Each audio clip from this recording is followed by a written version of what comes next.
पहलगाम हल्ल्याला आज 1 वर्ष पूर्ण झाला आणि त्या ठिकाणी जो दहशतवादी हल्ला होता, त्यावेळी जे भारतातले नागरिक होते, त्यांना त्यांचा धर्म विचारून त्यांना मारण्यात आलं आणि त्यातीलच 2 जे शहीद झाले, त्यातील 2 लोकं होते पुण्यातले आणि आता आपण त्यांच्याच घरी आहोत. आपल्यासोबत आसावरी जगदाळे आहे. आसावरी काय सांगशील त्या दिवशीचा जो घटनाक्रम झाला होता आणि त्यानंतर आज त्या घटनेला 1 वर्ष पूर्ण झालेलं आहे. काय परिस्थिती आहे आणि आज काय भावना आहेत? आज 22 तारीख आहे. खरं तर हा जो 22 तारखेचा मागच्या वर्षी झालेला इन्सिडेंट आहे, तो माझ्या मते 1 वर्षानंतर सुद्धा सेम आम्ही जगतोय का काय असंच फीलिंग येतं. डोळे बंद केले तरी आम्हाला तेच दिसतं आणि डोळे उघडे असतील तरी तेच दृश्य दिसतं. अ, म्हणजे थोडक्यात सांगायचं तर आपण एखादी गोष्ट जेव्हा बघितलेली असते, ती आपल्या स्मृतीतनं सहसा जात नाही. तशी ही एक इन्सिडेंट आमच्या आयुष्यात हा घडलेला आहे, की जेव्हा आम्ही मरू, तेव्हाच आम्ही हा इन्सिडेंट आमच्यासोबत घेऊन जाऊ. अ, आमची काही चूक नसताना, म्हणजे सामान्य लोकांची काही चूक नसताना, त्यांचा कुठलाही पॉलिटिकल गोष्टींशी संबंध नसताना, एक पॉलिटिकल अजेंडा घेऊन टेररिस्ट येतात आणि ते लोकांना हिंदू आहे, मुसलमान असं धर्माबद्दल विचारून हिंदू आहे हे म्हणल्यानंतर गोळी मारतात. तर हा नुसतं दहशतवाद क्रिएट करण्यासाठी झालेला अटॅक नाही आहे, तर हा कुठलातरी एक मेसेज आपल्या लोकांना देण्यासाठी केलेला अटॅक आहे असं मला वाटतं. पण ज्या स्त्रियांचं सिंदूर उजाडलं गेलं, त्या स्त्रिया आज तितक्याच खंबीरपणे उभ्या आहेत या देशामध्ये आणि जर त्यांचं असं म्हणणं असेल आतंकवाद्यांचं, की स्त्री ही कमजोर असते, तर त्याच्यावर मात आपल्या सरकारने करून त्याच्यावर एक मोठं उत्तर देण्यात आलं होतं ऑपरेशन सिंदूरद्वारे. आणि ऑपरेशन महादेवमध्ये या लोकांना ज्यांनी आमच्या लोकांना गोळ्या मारून मारल्या होत्या आणि मारलं होतं, त्या लोकांना मारण्यात आलं त्याच क्रूरतेने आणि त्याच पद्धतीने. आज 1 वर्ष झालं तरी असं वाटतं, की आम्ही आत्ता बैसरन व्हॅलीमध्येच आहोत आणि बैसरन व्हॅलीमध्ये आम्ही फोटोज काढतोय, एकमेकांशी गप्पा मारतोय, हसतोय आणि अचानक कुठून तरी गोळ्यांचे आवाज येतायत आणि 2 मिनिटात पूर्ण होत्याचं नव्हतं होतं असं. हा हा हा ही जी मूव्हमेंट आहे ती आम्ही करोडो वेळा जगलो असेल मागच्या 1 वर्षामध्ये. कारण कितीतरी लोकांशी बोलताना प्रत्येक वेळेला तो इन्सिडेंट आम्ही सांगितला आहे, आम्ही समजवलंय लोकांना, की आम्ही किती हतबल होतो त्यावेळेला. आमच्या मदतीला कुणीच नव्हतं आणि आमच्याकडे कुठलंही शस्त्र नव्हतं. तेव्हा आम्ही कुठल्याही पद्धतीने पलटवार त्याच्यावर करू शकत नव्हतो किंवा आमच्या लोकांना वाचवण्यासाठी त्यावेळेला आम्ही काहीच करू शकत नव्हतो. एक 25-26 वर्षाचा मुलगा ज्याच्या हातात AK-47 सारखी रायफल आहे, तर त्याला तुम्ही कुठल्या पद्धतीने उत्तर द्याल? त्याला काही ऑप्शनच नसतो. त्यावेळेला काय घडत होतं हे आमच्याही कल्पनेच्या पलीकडे होतं. आम्हाला समजतही नव्हतं. ज्यावेळेला त्याने माझ्या वडिलांना गोळ्या मारल्या आणि ते खाली पडले, तेव्हासुद्धा आम्हाला कळलं नाही, की आपल्यासोबत काय घडलंय. जेव्हा तो पळून गेला आणि जेव्हा सगळं शांत झालं, त्यावेळेला कळलं, की आपल्यासोबत खूप मोठा आणि खूप विचित्र असा प्रकार घडलाय. खूप भीतीदायक असा प्रकार घडलाय आणि पहिलं तर आम्हाला हे पण माहीत नव्हतं, की आम्ही वाचू की नाही.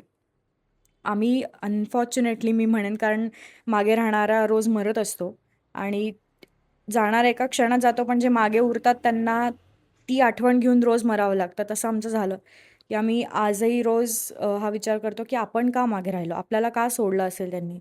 पण या गोष्टीची दुसरी बाजू अशी आहे, की कदाचित आम्हाला सोडलं त्याचं कारण असेल, की आमच्याकडनं काहीतरी देशकार्य करून घ्यायचं असेल देवाला, काहीतरी बाकी राहिलं असेल आणि हे घडल्यानंतर आमच्या मनात जे विचार आपण आधी कधी केले नसतील, असे अनेक विचार या देशासाठी आले आणि मला असं वाटतं, की इथून पुढे जर माझं देशासाठी काही कार्य उरलं असेल, राहिलं असेल, तर ते मी नक्की माझ्या या राहिलेल्या आयुष्यात पूर्ण करेन. अच्छा. काकू काय सांगाल? तुम्ही तो अनुभवला होता. आज त्याला 1 वर्ष पूर्ण झालेलं आहे. काय आठवणी आहेत तिथल्या? काय सांगाल? माझ्यासाठी 22 एप्रिल हा माझ्या आयुष्याचा काळा दिवस आहे. म्हणजे माझं सर्वस्वच गेलं ना त्या दिवसामध्ये, त्या घटनेनी आणि एक बायको म्हणून जो मला एकटेपणा आला आणि जे मी आता रोज रडतीये. म्हणजे माझं त्या 2:30 वाजेपर्यंत जी मी सौ होते, त्या 2:30 वाजल्यानंतर मला विधवा हे लेबल त्या टेररिस्टनी लावलं आणि मी काय सांगणार, मी काय जगतीये रोज. जेव्हा मी बघते की आपल्या समोरच आपण जेव्हा किती छान माझा नवरा असताना मी एवढं जे आनंदाने हसून, छान आवरून सगळे ते दागिने सगळं किंवा काय असं असतं प्रत्येक सौभाग्यवती स्त्रीचं जे सगळं असतं लेणं, ते घेऊन मी आनंदी होते किंवा त्या घटनेला मी 10 मिनिटापूर्वी त्यांना म्हणते, की "अहो, अहो ते टेररिस्ट आहेत, अहो टेररिस्ट" आणि होत्याचं नव्हतं होऊन जातं आणि पूर्ण आपल्यावरती आपले सगळे आयुष्याचे रंगच उडून गेले. एका रंगाशी त्यांनी आम्हाला माझं आयुष्य आणलं. ह्याच्यापेक्षा वाईट घटना काय असू शकते? तो दिवस तुम्हाला वाटतो का की विसरला जाईल किंवा एका वर्षामध्ये अशी कधी झालंय का की तुम्हाला संतोष जगदाळे यांची आठवण झाली नाही? तो दिवस माझ्या आयुष्यात माझे शेवटचे श्वास संपतील ना, तेव्हाच ती घटना घडू शकते, की माझ्या मिस्टरांची मला आठवण येणार नाही. ते त्यांच्याशिवाय माझं सकाळ होत नव्हती आणि त्यांच्याशिवायच माझी रात्र होत नव्हती झोपण्याची. तर आत्ताही माझं तेच आहे. माझं रुटीन तेच आहे. सकाळी चहा देण्यापासून, जेवण देण्यापासून. हा त्यांचा फक्त फोटो नाही आहे. मी त्यांना इथे इमॅजिन करत असते आणि मी त्याच पद्धतीने सगळं करते, जे मी त्या ट्रिपला जाण्याआधी करत होते. मी सगळं त्यांना जेवण दिल्याशिवाय, त्यांना चहा दिल्याशिवाय, सगळं मी त्यांना दिल्याशिवाय मी खात नाही. माझ्यासाठी म्हणजे माझं जर ते म्हणतात ना, जर मी आजारी पडले आणि स्मृतिभ्रंश झाला, तर कदाचित माझ्या डोक्यातून ते जातील, नाहीतर आयुष्यात कधीच नाही जाणार. एक शेवटचा प्रश्न, त्या ट्रिपमधली किंवा त्यांच्यासोबतची एखादी जी आठवण आहे, ती तुम्हाला चिरंतन काळ रोज किंवा काही दिवसांपूर्वी काही आठवते, अशी एखादी कुठली आठवण आहे का? खरं सांगायचं झालं तर ती ट्रिपच आमची भयानक झाली. म्हणजे इथून सुरुवात उशिरा सगळं असं सगळं उशिराच होतं आणि जेव्हा आम्ही त्या घोड्यावरती बसून ती बैसरन व्हॅली पार करत होतो ना, तर तेव्हा इतका खूप भयानक प्रसंग होता तो. तर आमची चिडचिड चालली होती तिच्या पप्पांसोबत आणि त्याच्या आधी पण आम्ही गाडीमध्ये वगैरे ते एका पॉइंटला आम्ही जेव्हा बर्फ बघितला, तर ते मला म्हणत होते, "अगं बघ, बघ, बर्फ बघ, बर्फ बघ." तुम्ही पाहिला नाही ना?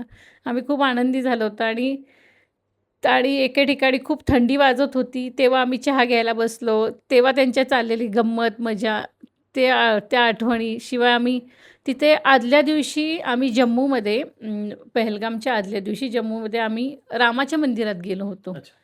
त्या जम्मूचं मोठं मंदिर आहे रामाचं. तिथल्या आमच्या आठवणीत आणि तेव्हा ते म्हणत होते, की असं वाटतं, की त्या रामाच्या मंदिरातनं जायलाच नको. मन खूप शांत झालंय. आणि त्यानंतर दुसऱ्या दिवशी जेव्हा त्यांचं असं हे सगळं झालं आणि सगळ्यात म्हणजे ह्या गोष्टींनी जुळून आलेली एक घटना म्हणजे नुसार जेव्हा त्यांचं वर्षश्राद्ध आम्ही केलं 26 मार्चला, तर तेव्हा रामनवमीच होती. अच्छा. म्हणजे हे सगळं असं आठवल्यानंतर माझा जीव कासावीस होऊन जातो, की हे सगळं कसं घडून आलं आणि का घडून आलं? एका महिलेने आपल्या नवऱ्याला गमावलं आणि एका मुलीने आपल्या लाडक्या वडिलाला गमावलेलं आहे. त्याला एकंदरीत 1 वर्ष पूर्ण झालेलं आहे आणि बोलताना देखील त्यांचे डोळे देखील पाणावलेले आपल्याला पाहायला मिळालेले आहेत. थोडक्यातसाठी अमित मुंडे, पुणे.